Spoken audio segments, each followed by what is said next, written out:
with 3 Republicans voting against it, along with all 4 Democrats who serve on the board.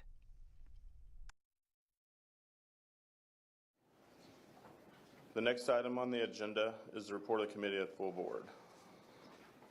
The first item is consideration of instructional materials offered for approval under Instructional Materials Review and Approval Cycle 2024, Agenda Exhibit I-2. Vice Chair Little. Mr. Chair, the Committee of the Full Board recommends to the State Board of Education that they approve the request from the Curriculum Center for Family and Consumer Services to update content in its personal That's the auxiliary script. That is the first script.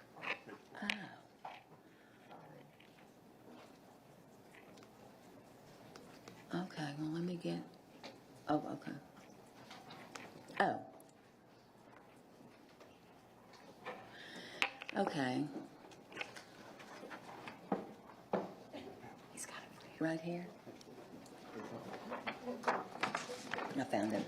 Okay, sorry about that. Mr. Chair, the Committee of the Full Board recommends to the State Board of Education that they require that publishers of the instructional materials on the approved list make all agreed to changes listed in the individual product reports. Require that all instructional materials meet established manufacturing standards and specifications. Require that all electronic instructional materials comply with the Web Content Accessibility Guidelines, version 2.1, level AA, and the technical standards required by the Federal Rehabilitation Act, section 508. Require that materials provide access to a parent portal as required by TEC section 31.154. Approve changes and corrections submitted in response to written comments and public testimony to the SBOE by November 2024 at 5 p.m. Central Time, and adopt the list of approved instructional materials as prepared by the Committee of the Full Board.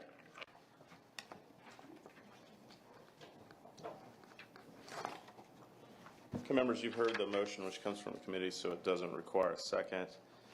Is there further debate on the pending motion? Member Brooks. Mr. Chair, I would just like a little clarity on how we're going to vote for today's materials, please. So right now the main motion on the floor came from the committee, so we're on the list of approved instructional materials. So the if you remember back to, I don't remember which day, earlier this week? Tuesday. We built an approved list, and so that's essentially what's on the floor right now, along with that administrative motion that we had before that. Member Brooks. Mr. Chair, I move to make a motion. Can I make a motion with this main motion? You can. You're recognized. I move to make a motion to remove all the OER materials from the approval list to vote separately on as a board. I don't. Is your motion to remove all Bluebonnet published Correct. items from the list? Yes. So that's English language arts and math. And fine. Yes, correct. Okay. We have a motion. Do we have a second? Second. We have a motion and a second. Would you like to speak to your motion? Yes, being that this is a unique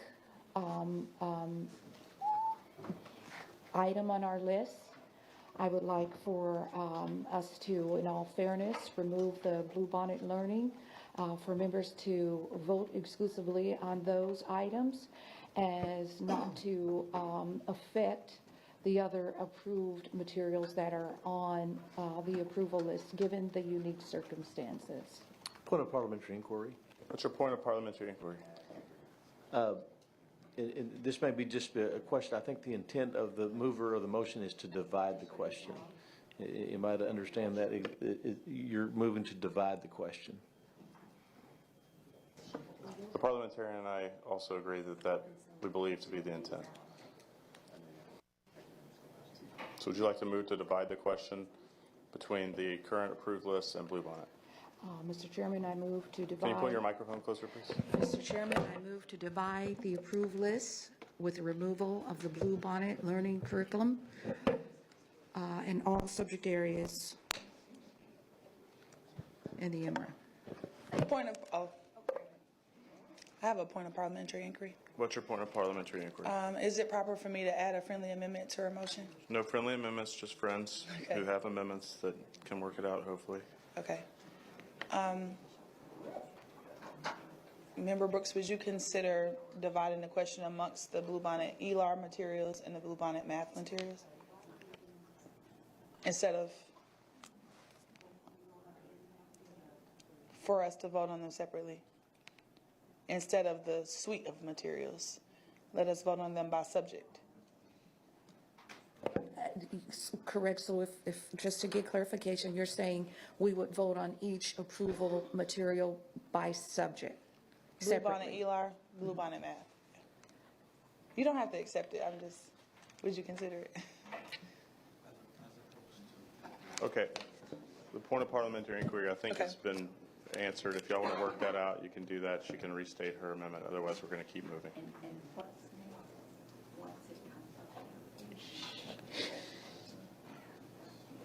Okay. Okay, It could be further divided okay. after we get to Bluebonnet.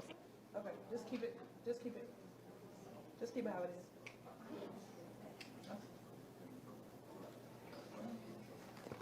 is. Just Keep it how it is.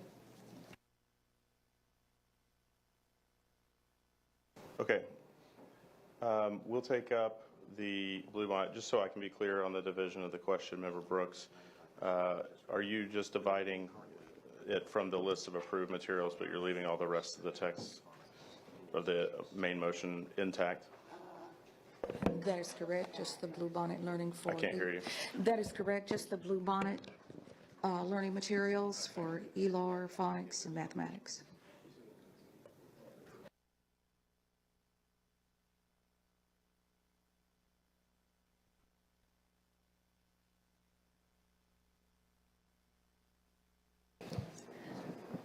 So I've been asked to clarify. So you've got a motion that's got a number of parts to it. There's all the administrative requirements for the approved list and the all in a single motion. And then you have asked simply to remove the Bluebonnet suite for a single separate vote and to divide the question. The motion to divide the question is generally handled without objection. It can be voted on. It's not debatable, and it requires a majority vote for adoption. And at that point, then it's up to the chair as to which of the sections he would like to take up first. And as pointed out earlier in response to Ms. Childs, even though you have divided it just Bluebonnet and everything else, then when the Bluebonnet motion comes up, it could then be further divided by subject were a member to wish to do that. Have I clarified everybody's everything? Thanks. Okay, so the motion on the floor is the division of the question, basically the last part, dividing Bluebonnet out but applying all the administrative portions. Is there any objection? Member Hickman. A parliamentary inquiry.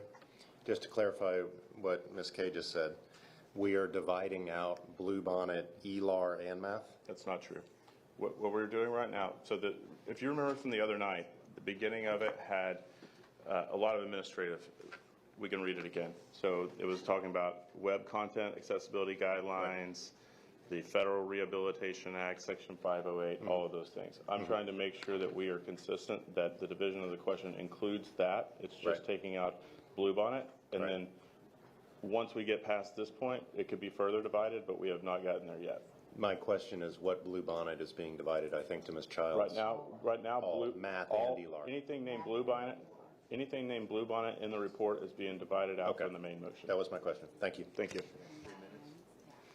Okay, is there any objection to Member Brooks' amendment? Sorry, division of the question. Seeing none, the question's divided. We'll take up Bluebonnet first. Member Maynard. If I may, just to clarify, we received a list here with colors. And we have green, red, and yellow. Just to be clear, this list reflects what we did earlier in the week. Left-hand column. Mr. Chair, am I recognized to answer his question? Colin, All right. welcome to the party. Thank you. Glad to be here. Members, you did just receive 3 tiny print reports. I apologize. They were also emailed to you last night. They're a bit easier to read on a screen. The first is this multicolored one that's titled M-Recycle 2024, Materials Under Consideration and Commissioner Recommendations. You'll recall Tuesday that the commissioner had recommendations, and one of those was a split recommendation. He was waiting to better understand this board's interpretation of the suitability requirements, and so has updated his recommendations in the far right-hand column on this document to either place a material on the list of approved materials or to reject that set of materials. Those are the only 2 that we've recommended, those 2 options. So this is just the commissioner's recommendation and a summary of attributes from all of the product's final reports. You'll notice that there's another new column that's called Phonics Noncompliance Issue. That is the 4th column from the right-hand side. Is everyone able to find that? Great. On Monday, or this was actually Tuesday. On Tuesday, when I was sharing with you, we had questions from Member Maynard and others about the overall score. And I shared that if you double click on that overall score, there are some directly related to Phonics products that were built into the rubric in order to comply with Phonics rule in Chapter 74.2001. And we realized that by rolling up the total score that we may have inadvertently hid some important information about Phonics compliance. So we've added that back in. If you see a yes indicated in that column, that would indicate that that product during our quality review this summer did not fully comply with all of the rules for the commissioner's rules for Phonics materials.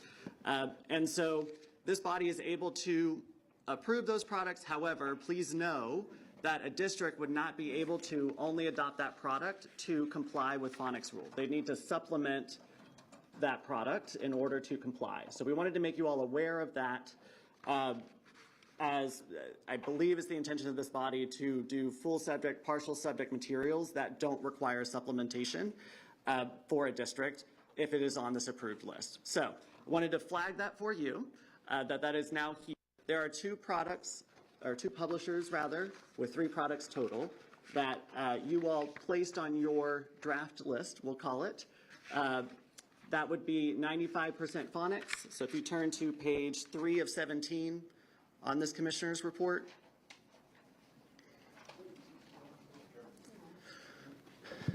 Colin, I want to be careful. Like right now, the motion on the floor is Bluebonnet. Okay, yes. So I know where you're going with this, but I would like to stay focused on Bluebonnet and general orientation of the report, in so much as it is applicable to the Bluebonnet division of the question. But I'm happy to call you back up in a minute to help us understand where you're going. So that's this report. It outlines the commissioner's recommendation. Bluebonnet materials are included there. The next report is your products under consideration divided by subject area. So on page 1, you'll have full subject, English language, arts, and reading. So that includes the Savas product and the Bluebonnet product. On page 2, you'll have all of your Phonics materials and English language arts. This is where you'll also see the Phonics broken out foundational skills product for Bluebonnet. On page 3 of this report, you have mathematics. There at the bottom, you'll see the Bluebonnet materials on page 3 for mathematics. And then page 4 represents Spanish language arts full subject and Spanish language arts Phonics materials, where Bluebonnet did not have any submissions into that category. To orient you to this report, the far left-hand column is your initial vote from Tuesday. So if you want to know the current status of a product, it's on the far left-hand side of that document. And then we place the commissioner's recommendation on the far right-hand side that's been updated, along with any flags for phonics noncompliance. So those two reports are your two lists. And I have one more, which is the 258 pager. These are all proposed changes and edits from publishers that we've received. Sorry, my microphone is not working.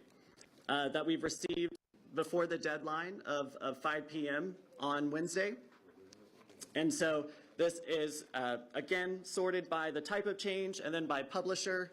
So if you're looking for a change that maybe you wanted to see from a publisher, if you can't find it, let us know. We'll help you locate the proposed edit from the publisher.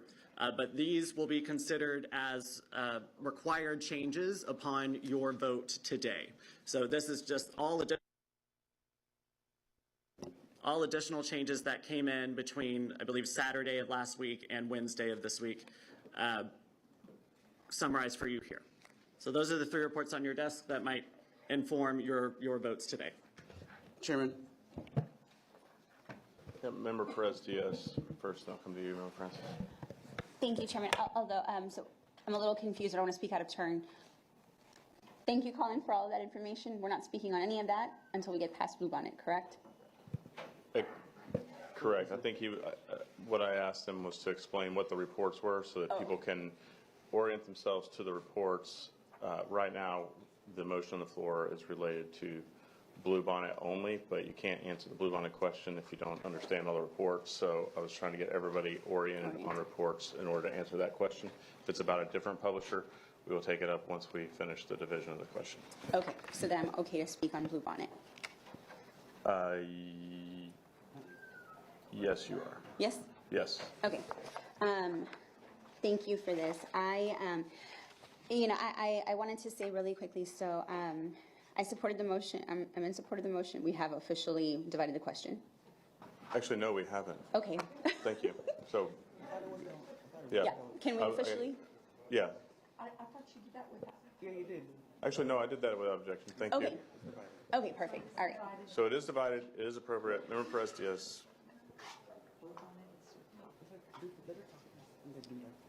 Member Perez-Diaz, then Member Francis. Okay, understood. So I wanted to say, I'll begin this by acknowledging that there has been a tremendous amount of work poured into the creation of Bluebonnet. I want to thank TEA staff for all of the work and energy that you've put into it. I will say, I've had some time to pour into several of these teacher guides, these student guides. Like it's a lot. And while I appreciate, how things were structured and laid out for perhaps a new teacher, I will still share that I have some concerns with the prescriptive nature of this content. That said, I do want to acknowledge, it's been said multiple times that this has it's a biblical curriculum. While I absolutely agree that there is Christian bias in this, there are other faiths recognized in this content. However, I will say I still feel that in terms of how lessons are being taught, there are ways to separate the moral of the lesson from religious teachings. And so for that reason, I still stand against Bluebonnet. However, I did want to say that had it not been for the Christian bias in this content, I do really find value in how a lot of these lessons were laid out. So it's unfortunate that we're there in terms of how these lessons, some of these lessons were taught. Additionally, I want to acknowledge that there are a lot of educators who've come and spoken to us. There are a lot of families who've spoken to us about, on both sides of the aisle about what this content looks like for them. And I just want to remind, regardless of how this vote goes down, this is an option for districts. It's not the be-all, end-all. So just wanted to put that out there. Member Francis. Thank you, Chairman. So, Colleen, this is just a general question on the documents that you have provided us with. I just wanted to be sure that in so much as it relates to phonics, this document of editorial changes, right? Did the change, because we said we're not able to do a quality review of the material, is that correct? No quality reviews, no suitability reviews, reviewers are gone home. Real quick, if I can, a clarifying question real quick so I can keep us on track. Is there anything in that 258 pages that applies to Bluebonnet, Colin? Yes, sir. Okay. So we can just focus on that piece right now, please, Mr. Francis. Did this list update anything in terms of phonics? Did the commissioner use this to update his decisions on phonics? Or did that not apply to Bluebonnet? Sorry, the commissioner's recommendation? Was it based on updates to editorial changes in regards to phonics, if we had a problem with phonics compliance issue? No, sir. It was based on the reviews that reviewers conducted this summer, where publishers received scores and had opportunities to appeal and provide new content to appeal that score. So this new content was not considered in the commissioner's recommendation, because we, as staff, aren't able to verify all of this and then have the commissioner consider that. So his is based on his original recommendation and then seeing what the board discussed on Tuesday and then restating it again today, but not inclusive of this report. I see. So the phonics compliance issue is information you had even Monday, but you didn't present it based on the vote. It was not featured on the front page of the report. It was in reports that this body received in September, but we realized that it may have gotten hidden in the way that we presented it. Thank you. Thank you very much. And just to be clear, Bluebonnet had no phonics-related issues. Correct. Those materials in the foundational skills and then for the full subject in the phonics category received the full score for phonics compliance. Member Childs. Dr. Balmetero. I would like to say that I also appreciated the effort to include other faith traditions. I appreciate that, but it seems to me like it is trying to place a Band-Aid on a gaping wound. I did not have time to actually take account, and those kinds of numbers help me, but it still impressed me as not an adequate attempt to change that bias and to avoid violating Establishment Clause rules.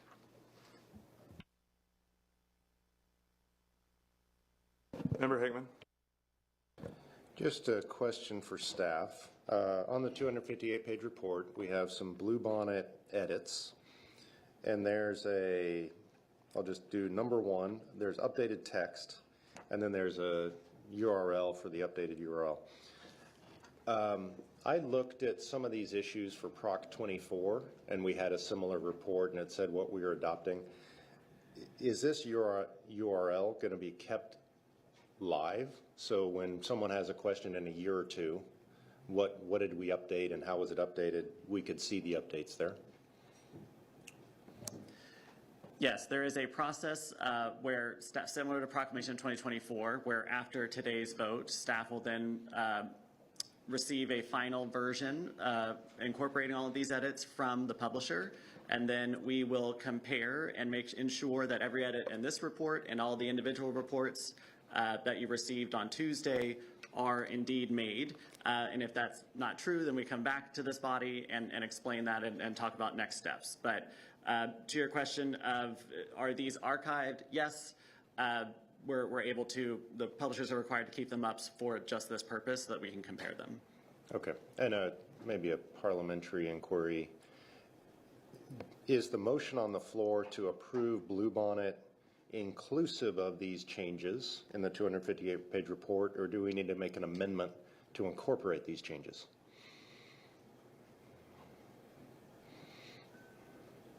Well, the motion has wording in it. This is why we went around for a while earlier to make sure we had the administrative wording correct, to approve changes and corrections submitted in response to written comments and public testimony to SBOE by November 20th, 2024 at 5 p.m. Okay, so that's these. So the motion already includes Correct. All the edits Correct. submitted? Okay, thank you. Member Hardy. This is, I may be asking this out of order, but all the corrections, like, for example, I heard that in 36 times that they use the word democracy where they should be using constitutional republic in the Bluebonnet. Has that been changed? I will have staff find that for you and let you know. Okay.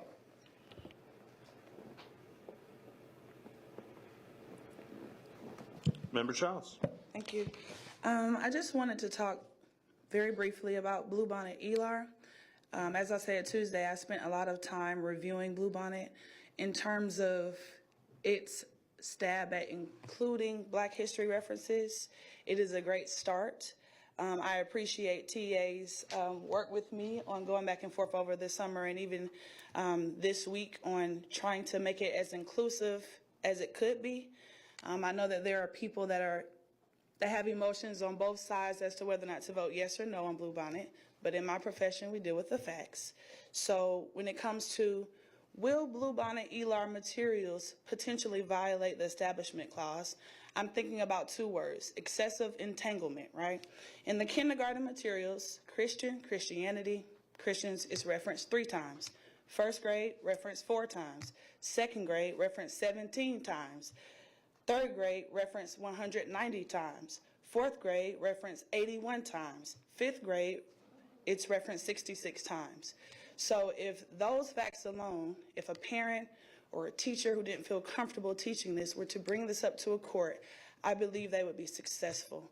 And in my good conscience, in protecting my bar license, I just do not feel that these materials are yet reflective of the experiences and the nuance of Texas students. So I have to vote against ELAR materials specifically. Member Hickman. A few more questions for staff. Just want to clarify what we're doing today. Could any school district already have adopted Bluebonnet, or could they adopt Bluebonnet regardless of how we vote today? As you're aware, instructional materials are a local decision for any school district. They may adopt any materials they choose as long as they are compliant with state law. The impact of placing a material on this list would be that it is eligible for the new funding entitlements in House Bill 1605 and the General Appropriations Act of the 88th legislative session. And so your question of can a school district still use these? I believe so. There may be a restriction in Chapter 31 on the commissioner making available open education resources without this board's approval, except for pilots. So that is one thing that is different than maybe any other product that you all might be discussing today because of that.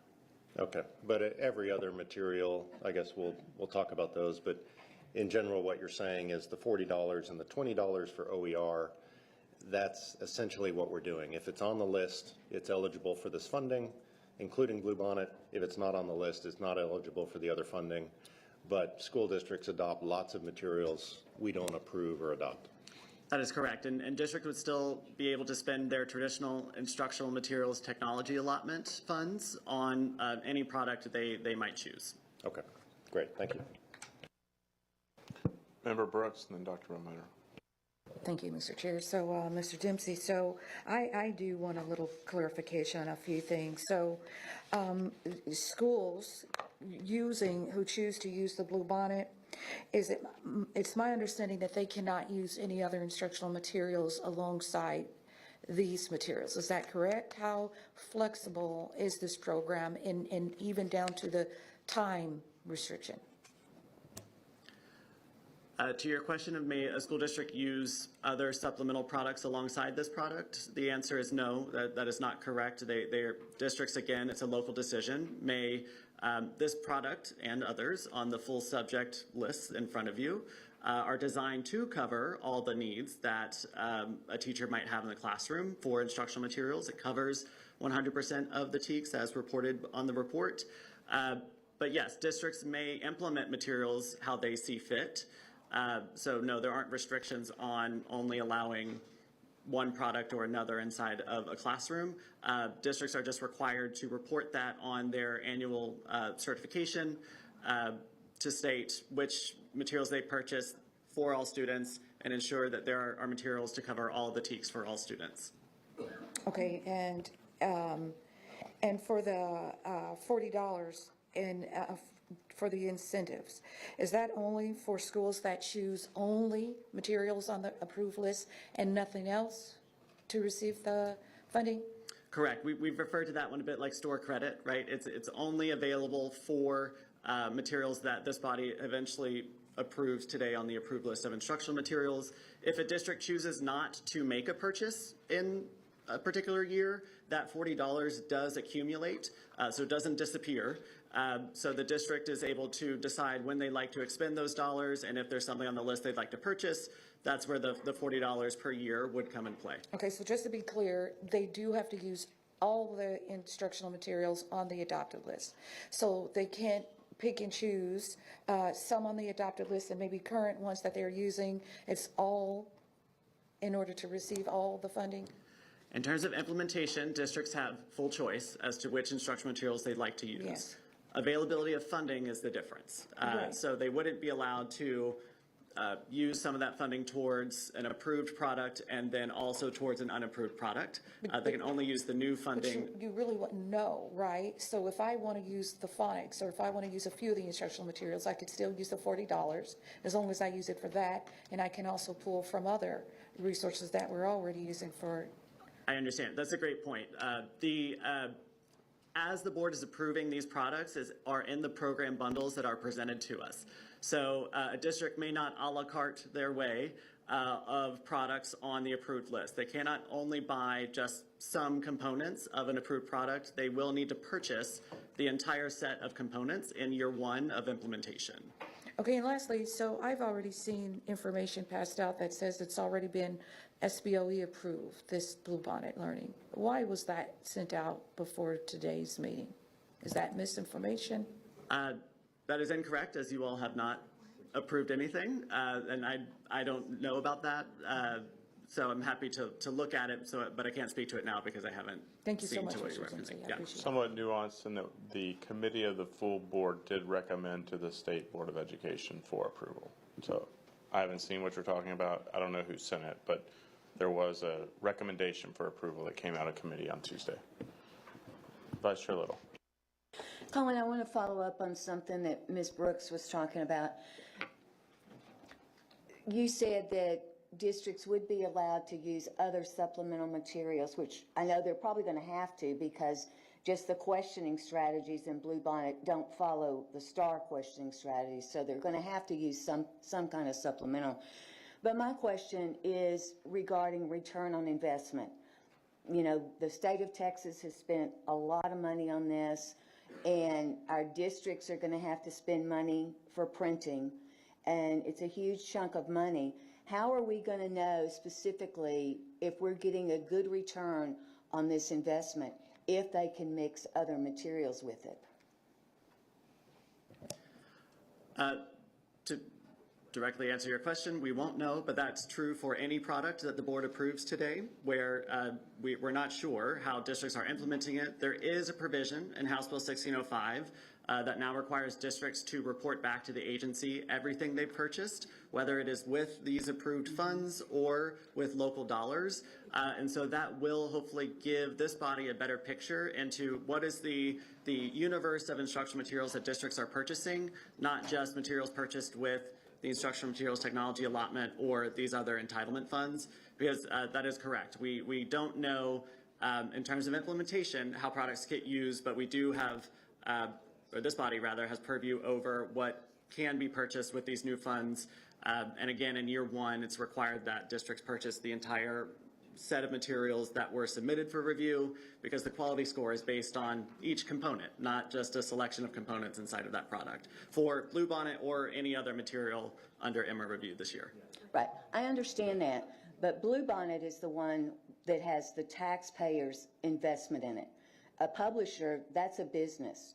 But it's very concerning to me how much money we have spent, that taxpayers have spent, that we're not going to be able to get an accurate return on our investment. And it seems to me that in the state of Texas today, we are treating school districts more like businesses all the time rather than an educational, rather than education. And it just concerns me that we are really going to have no way of measuring our ROI on this, and I think the taxpayers deserve that. Member Childs. I have a question for legal. If some parts of Bluebonnet ELAR were litigated in court and it was struck down, would just the certain parts that are argued in court be struck down, or the entire suite of Bluebonnet? It would depend what the lawsuit was, the people who brought the lawsuit were asking. It would depend on what the judge ordered. And of course, we're always going to follow whatever the judge orders.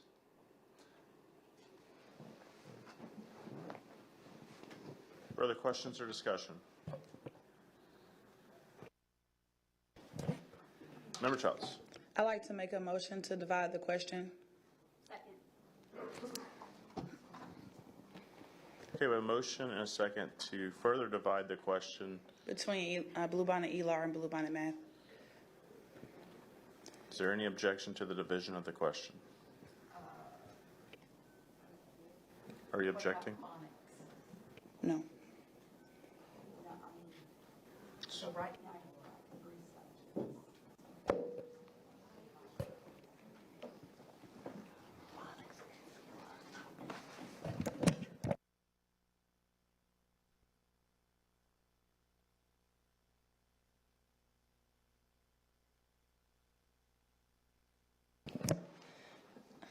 I'm trying to divide the question between all of the ELAR products, which includes phonics and the content areas, and math.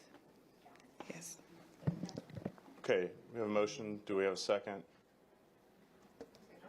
A motion and a second for the division of the question. Is there any objection to the division, the further division of the question? You object. Member Brooks. Thank you, Mr. Chair. I do like what was suggested by the parliamentarian to first do it this way. Member Brooks, this is not a debatable item. Just subject. so she can. If you don't like this, the method of division that's in the motion, you would have to defeat this and offer a different motion for division. I don't have another option. Thank you. Okay. All those in favor of the further division of the question as offered by Member Childs, please show by raising your hand.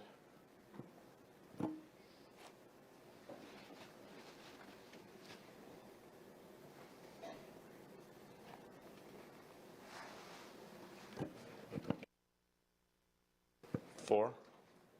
All those opposed, please show by raising your hand.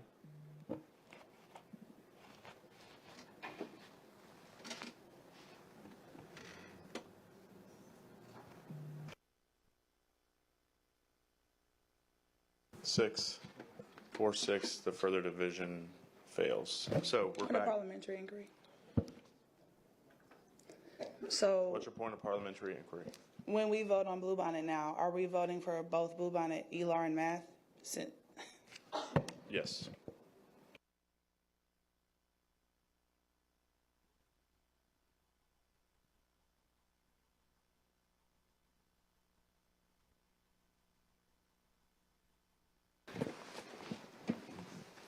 Okay, is there any further debate on Bluebonnet?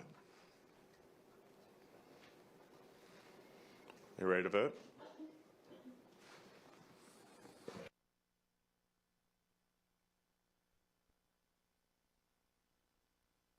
Member Perez-Diaz. So just for clarity, if I were in support of Bluebonnet Math, but not in support of Bluebonnet ELAR, I don't know how I would vote, because I don't want to exclude Bluebonnet Math. I actually supported Bluebonnet Math. I don't want to throw the baby out with the bathwater. I'm trying to avoid doing that. So right now, the motion that we are getting ready to vote for is for the entire suite of Bluebonnet products that has been offered. So the last motion that was made would have helped my situation, That's correct. and now I will be forced to vote down one of the texts or some of the offerings that I would have liked to have supported. Is there any way to go back and restate that motion so that my colleagues understand what I'm trying to accomplish? They may have supported at least that. You're, Member Hardy? I didn't vote with him, so could I make that motion? You have to vote. So this is a parliamentary inquiry as well. So unlike earlier in the week when we were the committee of the full board, now we are the full board. In the committee of the full board, you could move to reconsider if you were not on, or if you did not vote, or if you were on the prevailing side. Basically, if you didn't lose. But in the full board today, the rules are you have to have voted in order to be able to reconsider. You voted on the prevailing side?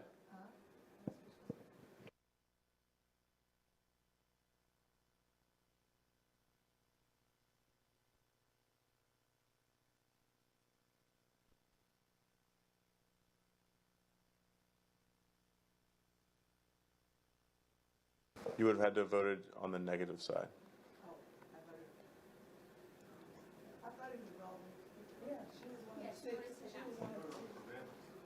Okay. You could move to reconsider. I'd like to move to reconsider.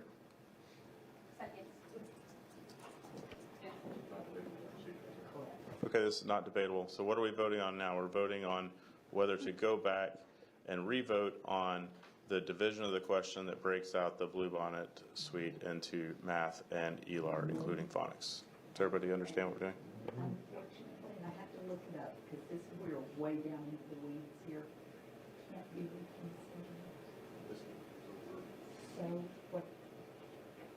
how I would suggest that you restate the motion if that's your point, is to suspend the rules on recess. Okay, the parliamentarian is advising me that we need to restate the motion to suspend the rules and reconsider. Okay.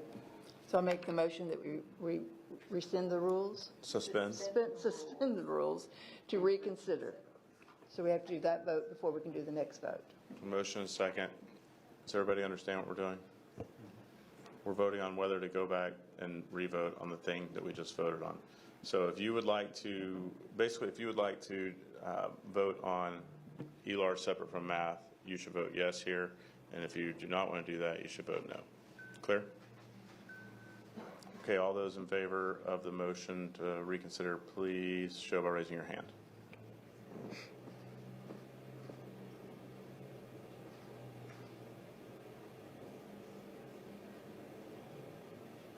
Eight. All those opposed, please show by raising your hand.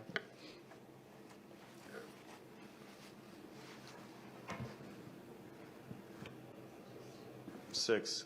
8-6, the motion carries. So we're back to the division of the question between. Yeah. No, you're right. So we're back to deciding whether we are going to separate the math and the math from the ELAR portion. Do I need to make that motion? No, we're back to it now. Okay. Didn't get wiped out. It's not debatable. It's not debatable. Okay. Ready to vote? So if you want to separate math and ELAR, you should vote yes. If you don't, you should vote no. Clear? Okay, all those in favor, please show by raising your hand.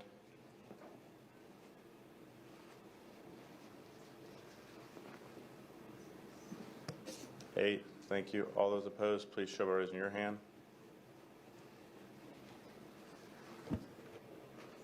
6, 8-6, the division, the motion to divide further passes.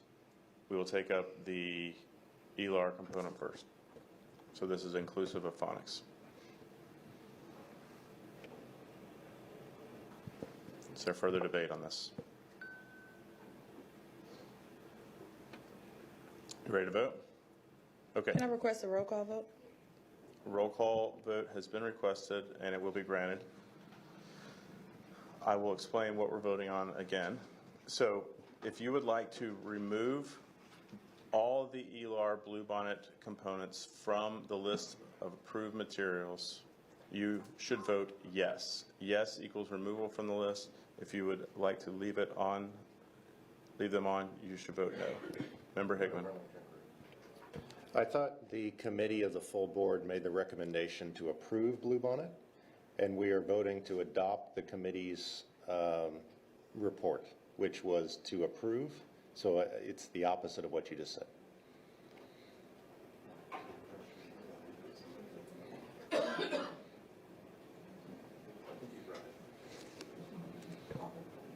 Yeah, I think you're correct, Member Hickman. Thank you. So now that I've sufficiently confused everybody, the committee's motion was to approve for the state board to approve the approved list, correct? And now we've divided that out. So we're talking about the approval of Bluebonnet ELAR to the final approved list. So if you want it added to the list, you should vote yes here. If you do not want Bluebonnet added to the final list, you should vote no. Thank you. Any question?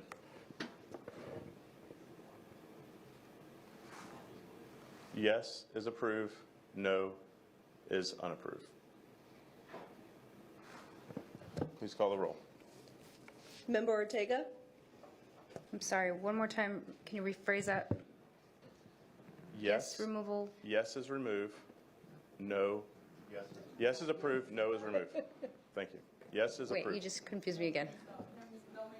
Yes is yes and no is no. So no removal or yes removal? If you want to approve Bluebonnet ELAR, you should vote yes. If you do not want to approve it, you Hold should on, vote no. totally confused me again. One more time. I thought I had the answer and now you confused me again. If you want to approve Bluebonnet ELAR, you should vote yes. If you do not want that to happen, you should vote no. Okay, my vote is no. Member Francis? Yes. Member Perez Diaz? No. Member Childs? No. Member Belmetero? No. Member Hickman? Yes. Member Pickren? Yes. Member Young? Yes. Yes. Member Maynard? Yes. Member Hardy? No. Vice Chair Little? No. Member Racine? Yes. Member Brooks? No. Chair Kinsey?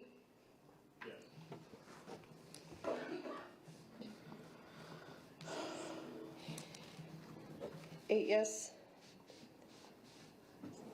7 no. 8-7, the motion passes. Bluebonnet will be added to the approved list. U.S.